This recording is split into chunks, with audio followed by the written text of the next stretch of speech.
മലബാറിന്റെ ഭക്ഷണ വൈവിധ്യം ആസ്വദിച്ച മതിയായവർക്കിടയിലേക്കാണ് പഞ്ചാബിന്റെ തനത് രുചിയുമായി കുശാൽ അഗർവാൾ എത്തിയത്. IT മേഖലയിലെ മികച്ച ജോലി രാജിവെച്ചായിരുന്നു ഈ ചെറുപ്പക്കാരന്റെ ഹോട്ടൽ വ്യവസായത്തിലേക്കുള്ള പ്രവേശം. പൊതുവെ റെസ്റ്റോറൻറ്റ് തുടങ്ങാനുള്ള ഭയങ്കര എനിക്ക് ഇഷ്ടമുള്ള ഒരു കാര്യമായിരുന്നു റെസ്റ്റോറൻറ്റ് ഫീൽഡിലേക്ക്. അപ്പോൾ പിന്നെ IT കഴിഞ്ഞ് നല്ലൊരു ചാൻസ് കണ്ടു. ഇവിടെ ഒരു റെസ്റ്റോറൻറ്റിന് സ്കോപ്പ് ഉണ്ട്, വെജിറ്റേറിയൻ റെസ്റ്റോറൻറ്റ്. അപ്പോൾ വെജിറ്റേറിയൻ റെസ്റ്റോറൻറ്റ് തുടങ്ങിയത് കാലിക്കറ്റിൽ. പ്രത്യേകിച്ച് ഇവിടെ മലബാറി ഫുഡ് കൂടുതൽ നോൺ വെജ് ആയതുകൊണ്ട് വെജിറ്റേറിയൻ തുടങ്ങിയാലോ എന്നുള്ള ഒരു ഇതുണ്ടായിരുന്നു. തുടങ്ങി.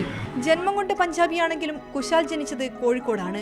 പഞ്ചാബി റെസ്റ്റോറന്റ് തുടങ്ങുമ്പോൾ ആദ്യം ചെറിയ പേടിയുണ്ടായിരുന്നു. പഞ്ചാബ് ദി രസോയി എന്ന ഈ റെസ്റ്റോറന്റിൽ തയ്യാറാക്കുന്ന അമൃത്സർ മസാല പനീറിനും തന്തൂരി വിഭവങ്ങൾക്കും ദിനംപ്രതി ആവശ്യക്കാർ കൂടുകയാണ്.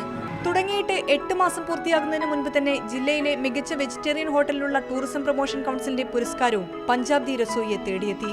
ഹോട്ടലിന് തൊട്ടടുത്തായി പഞ്ചാബ് സ്വീറ്റ് ഹൗസും തുടങ്ങിയിട്ടുണ്ട്. ഫേസ്ബുക്കിൽ വിഭവങ്ങൾ പരിചയപ്പെടുത്തുന്നതിനായി ഒരു പേജും തുടങ്ങി. പഠിച്ചത് മറ്റൊന്നാണെങ്കിലും തന്റെ പാത ഇതാണെന്ന ഉറപ്പിലാണ് കുശാൽ അഗർവാൾ. മറ്റു ജില്ലകളിലേക്കും ബിസിനസ് വിപുലമാക്കാനുള്ള ഒരുക്കത്തിലാണ് ഈ ചെറുപ്പക്കാരൻ.